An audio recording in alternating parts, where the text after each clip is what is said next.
याद रखिए, आप मुसलमानों की भीड़ में शामिल हो या ना हो, लेकिन अगर आपका अकीदा यहां है तो जन्नत आपको भी मिलेगी।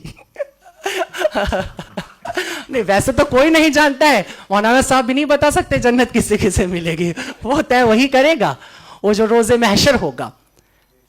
पैगंबर साहब की जिंदगी की 3 बातें बड़ी खूबसूरत हैं और बड़ी कीमती हैं, जिसे पूरी दुनिया, जिससे मुझे लगता है मुतासिर होती है। उसमें पहली मैंने कह दिया कि ईश्वर में अगाध निष्ठा, ईश्वर के अतिरिक्त कुछ भी नहीं है। ये पहली बात है जो उनके कैरेक्टर से हमने सीखी है और पूरी दुनिया को सीखना चाहिए, सीखती है। मैं कई बार कहता हूं कि भारत में जिस देवता की हम अब पूजा करते हैं, दरअसल वो इस्लामिक गॉड है।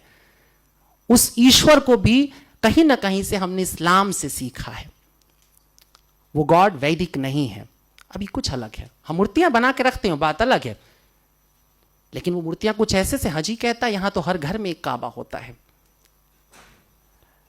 हम उसी तरह से अब दुनिया को देख रहे हैं। हमारे पास एक ईश्वर है जो सजा भी देगा और हमें जजा भी देगा, हमको उससे फैज भी मिलना है, सब होना है। तो एक चीज है ईश्वर के प्रति 100% आस्था, और दूसरी बात जो उनसे सीखने जैसी है, मुझे लगता है कि अरब की उस जिस जगह की अभी आप चर्चा कर, बहुत अच्छी बात थी कि आपने सबसे पहले औरतों की दुर्दशा पे बात की थी। मैंने इस बात को कई बार कहा है कि यूं तो मेरा शादी ब्याह से सख्त विरोध है, मुझे लगता है ये दुनिया की सबसे ही बकवास परंपरा है, इसे खत्म हो जाना चाहिए।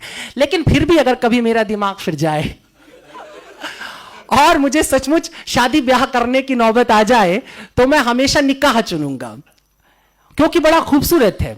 हिंदू क्या बड़ा झमेला है, वो एक साथ घुमा देते हैं आंख के चारों तरफ, 7 जन्म के लिए एक आदमी के साथ आपको बांध देते हैं, बड़ी मुसीबत है, छूट नहीं सकते।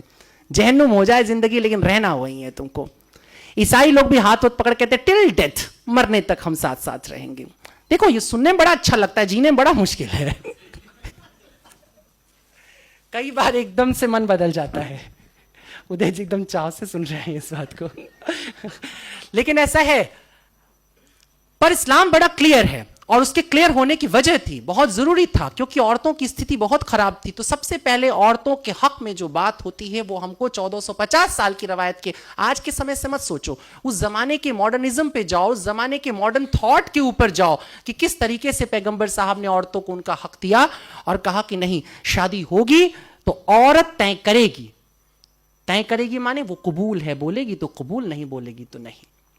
और अगर कबूल है, वो कहती है, तो ये भी वो तय करेगी कि ये कितनी इंश्योर्ड होने वाली है शादी। वो मेहर की जो रकम, अभी तो सुनते कई जगहों पे 750 रुपए में निपट जाता है, और वो भी पहले ही दिन माफ करा लिया जाता है। देखो ये सब चलता रहता है ना, इसीलिए हमें मजबूरी में बात करना पड़ रहा है। किरदार रसूल अल्लाह, उन्होंने चाहा कि औरत अपने हक को तय करे, वो कहे कि मेरे को इतना इंश्योर करो कि यदि कल तुम्हारा मन फिर जाएगा, कल तुम किसी और औरत पर तुम्हारी लालसा जाग जाएगी और तुम मुझे छोड़ करके जाओगे, तो कम से कम मेरे जीवन के लिए, मेरे सुकून के लिए इतनी व्यवस्था रहनी चाहिए। ये नियम आता है, और ये बहुत बड़ी बात थी। आज जिसकी हम बात करते हैं, शादी ब्याह में कोर्ट जैसे बातें करता है कि नहीं भाई औरत को उसका हिस्सेदारी दे दो, ये कर दो, वो कर, ये 1450 साल पहले सोचा जा रहा है। उस जगह जहां पे बेटी को पैदा होते ही जमीन में दफन कर दिया जा रहा है, जहां दामाद बनाना वो एक तरह से गाली की तरह हो जाता था। ये हालत जहां पर थी, जहां तमाम खूबसूरत लड़कियां लौंडियों की तरह रख ली जाती थी, उठा ली जाती थी एक जगह, और वहां पर यह नियम आता है। बर्नार्ड शॉ की आपने बात की, बर्नार्ड शॉ ने 2 लाइनें कही थी, एक लाइन आपने कहा था, मैं दूसरी लाइन के साथ बोलूं। उन्होंने कहा था कि इस्लाम दुनिया का सबसे खूबसूरत मजहब है और मुसलमान बदतरीन, सबसे बुरे लोग हैं। ये सुनने में कितना भी खराब लगे, लेकिन ये मजबूरी होती है।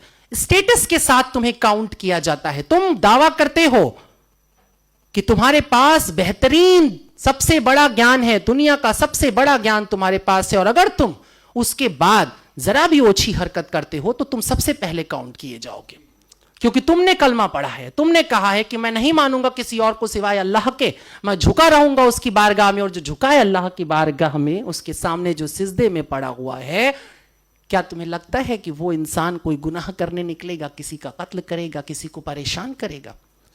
ऐसा नहीं हो सकता। मगर तेरा दिल तो है सनम आशना, तुझे क्या मिलेगा नमाज में?